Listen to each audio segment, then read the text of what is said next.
सच्चिदानंद सद्गुरु साईनाथ महाराज की जय। ओम साई राम। मित्रों, आज का ब्लॉग आप सभी हमारे साईं परिवार के लिए विशेष लाभकारी और कल्याणकारी है, क्योंकि आज के ब्लॉग में हम अपने साईं परिवार के लिए बहुत ही विशेष और अचूक उपाय लेकर के आए हैं, जिसके माध्यम से आपके घर परिवार के हर कार्य में आपको सफलता प्राप्त होगा।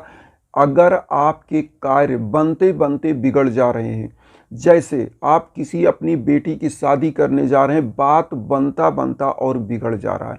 कोई युवा बच्चे बच्चियां हैं आपके घर के, वह कंपटीशन की तैयारी करते हैं, वह टॉप पर पहुंचते पहुंचते असफल हो जाते हैं। मतलब पूरा एफर्ट करते हैं लेकिन वह असफल हो जाते हैं। आपके घर परिवार में कोई बिजनेस चल रहा है, पूरे एफर्ट के साथ आप बिजनेस करते हो, बहुत ज़्यादा इन्वेस्टमेंट करते हो, लेकिन क्या होता है, बिजनेस में घाटा लग जाता है। यह चीज़ें क्या हैं?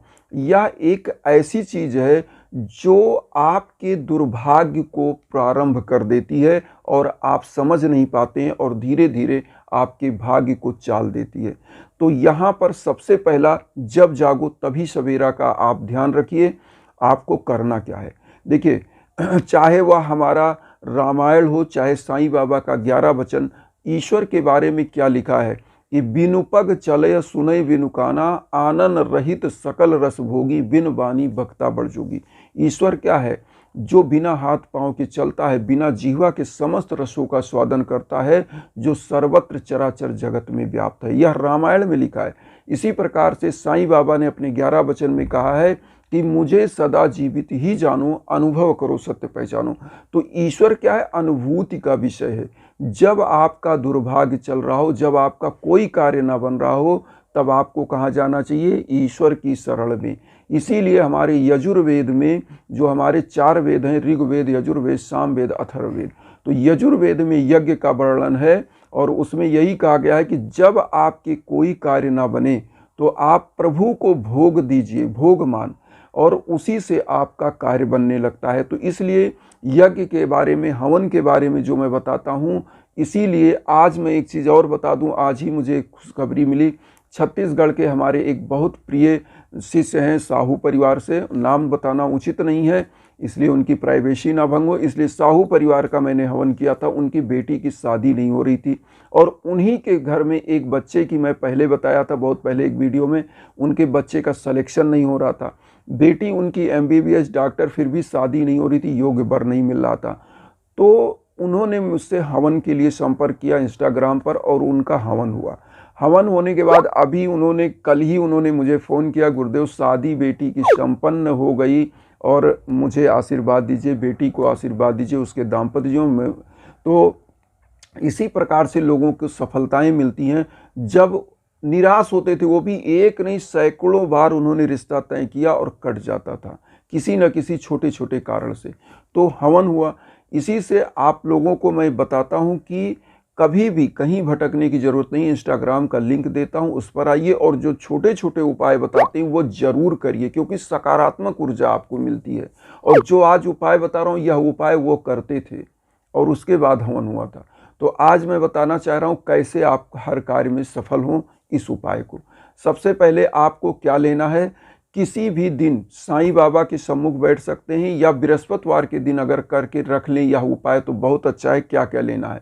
सबसे पहले 1 लोटा जल ले लें और साईं बाबा के सम्मुख एक धूप बत्ती प्रज्वलित करने के लिए धूप बत्ती, घी का दीप ले लें और उसके बाद 7 फूल लौंग ले लें। इतना लेने के बाद आपको बैठ जाना है। साईं बाबा की साईं चालीसा एक बार, साईं बावनी एक बार पढ़ना है और 7 फूल लौंग अपने सर के ऊपर से घुमा के साईं बाबा के श्री चरणों में रख दीजिए और 21 रुपये या 11 रुपये रख दीजिए। 1 लोटा जल चारों तरफ छिड़क करके रख लीजिए, दीपक को प्रज्वलित कर दीजिए। नहा धो करके आप आराम से स्वच्छता के साथ बैठिएगा। साईं बाबा को पीले आसन पर स्थापित करिएगा, पुष्प अर्पित कर दीजिएगा पीला। और उसके बाद अब करना क्या है, जो आप धूप बत्ती जला रहे हैं, अगर आपके पास शिरडी की ऊदी नहीं है तब की बात बताएं। अगर शिरडी की ऊदी है तो क्या करना है, पीला चंदन साईं बाबा को लगाने के लिए जब आप यह मंत्र सब पढ़ लीजिएगा, साईं बावनी साईं चालीसा, तो बाबा को पीला चंदन लगाइएगा, वही खुद लगाइएगा। और इतना पीला चंदन, हल्दी रखिएगा तो थोड़ा ज़्यादा रखिएगा, पीला चंदन रखिएगा तो ज़्यादा रखिएगा। यह अभिमंत्रित हो जाएगा इन्हीं मंत्रों से। और होगा क्या कि इस चंदन को रख लीजिएगा साईं बाबा की ऊदी मिला के, नहीं ऊदी है तो जो आप अगरबत्ती धूप बत्ती जला रहे हैं उसकी राख इसमें मिला लीजिएगा। यह बन जाएगा चमत्कारी ऊदी। और जब भी कहीं आप जा रहे हो तो करना क्या है, इस जो आप 7 फूल लौंग लिए हैं, इस 7 फूल लौंग को संभाल कर रख लेना है, और जो चंदन लिया है इसको संभाल कर रख लीजिए। और पूजा वाले दिन जैसे आप पूजा करें तो 1 लोटा जो जल रखा है इसको पूरे घर में छिड़किएगा, इस दीपक को पूरे घर में दिखा दीजिए, और एक थाली में इसी धूप बत्ती को रख के पूरे घर में दिखाइए। वातावरण सुगंधित घर का हो जाए और घर हो जाएगा पवित्र, तो घर का वास्तु दोष और ग्रह दोष भी शांत होगा। दूसरा नंबर, जब आप कहीं मान लीजिए उद्देश्य, जैसे बच्चे हैं परीक्षा देने जा रहे हैं, बहुत ज़्यादा मेहनत कर रहे थे वह असफल होते, तो इस उपाय को जरूर करें। परीक्षा देने जा रहे हैं, 7 फूल लौंग अपने सर से ऊपर से उबार करके गेट के बाहर जब निकले तो फेंक देना है। और जो आपने चंदन रखा है उस चंदन को साईं बाबा का 11 वचन 7 बार बोल करके लगा लेना है। जो पीला चंदन आप उसमें राख मिला के रखे हैं उसको लगा लीजिए, और अपने गंतव्य को परीक्षा देने के लिए आप निकल जाइए। इसी प्रकार से अगर आप कोई भी बिजनेस के लिए डेली जा रहे हैं, डेली इस चंदन को लगाएं, तो यह होता है आज्ञा चक्र। और आज्ञा चक्र क्या होता है, समस्त सृष्टियों की जो ऊर्जा आपको संचालित करती है, आज्ञा चक्र को वह भेदित करती है। और आज्ञा चक्र जिस प्रकार से आपका चलेगा उसी प्रकार से आप चलेंगे, आपका ग्रह गोचर चलेगा। तो आज्ञा चक्र पर जब आप चंदन लगाते हो तो आपका आज्ञा चक्र, आपका दिमाग अच्छा चलता है और आप हर क्षेत्र में अच्छा करते हो। तो कहीं रिश्ता देखने जा रहे हैं तो यही उपाय करके जाएं। 7 फूल लौंग जो आपने बाबा के सम्मुख रखा था, इसको गेट के बाहर कहीं ऐसे स्थान पर फेंकिए जहां पैर के नीचे ना पड़े, लेकिन किसी पेड़ के नीचे, वृक्ष के नीचे घर से बाहर निकलते हुए फेंक दें। और घर से फिर जाते समय जाएं, फिर लौट के ना आए कि मतलब जैसे अभी आप घर से निकले और फिर तुरंत घर में घुस जाएं। तो जब आप जा रहे हैं गंतव्य क्षेत्र की तरफ तो उधर निकल जाएं, और फिर लौट करके जब आएँ तब घर में आप आएँ। तो होता क्या है कि जैसे आप निकल रहे हैं, अब यहाँ पर क्या एक चीज़ और करना है, जो आपने 21 रुपये रखा है या 51 रुपये जो भी आपने गुरु दक्षिणा रखा है, उसका चाहे तो वही रुपये आप किसी गरीब को या कोई भी मंदिर जो पहला मिलेगा उसी को दान कर देना, ओम साई राम बोलते हुए। और या तो क्या करना है कि इसका फल फूल खरीद के आप रख लीजिए, जो भी पहला गरीब मिले, जो भी जानवर मिले उसको खिला दीजिएगा, या मंदिर अगर मिलता है तो मंदिर में दान कर दीजिएगा, या मंदिर में वह पैसा ही दान कर दीजिएगा। पहला गंतव्य क्षेत्र की तरफ जो मंदिर या तो गरीब जो मांगते हुए मिले, भिक्षाटन करते हुए, उसको दान कर दीजिए। अपने मन में ओम साई राम या उसी को ओम साई राम बोलते हुए डाल दीजिए। इससे आपके क्षेत्र में जो भी आप कार्य करने जा रहे हैं उसमें 100% सफलता मिलती है, लाभ मिलता है। आपका रिश्ता होता है तो वह रिश्ता तय होता है, आपके घर की बाधा समाप्त होती है, आपकी बाधा समाप्त होती है। अगर आप जैसे बहुत सारे लोग हैं जिनका बॉस से, अपने बॉस से मीटिंग होता है और पता चला लड़ाई झगड़े का माहौल है, यही उपाय करके जाना है और फिर आप देखिएगा कैसे 100% सफलता मिलती है। उपाय बहुत ही ईजी है, बताने में बड़े टाइम लग जाता है।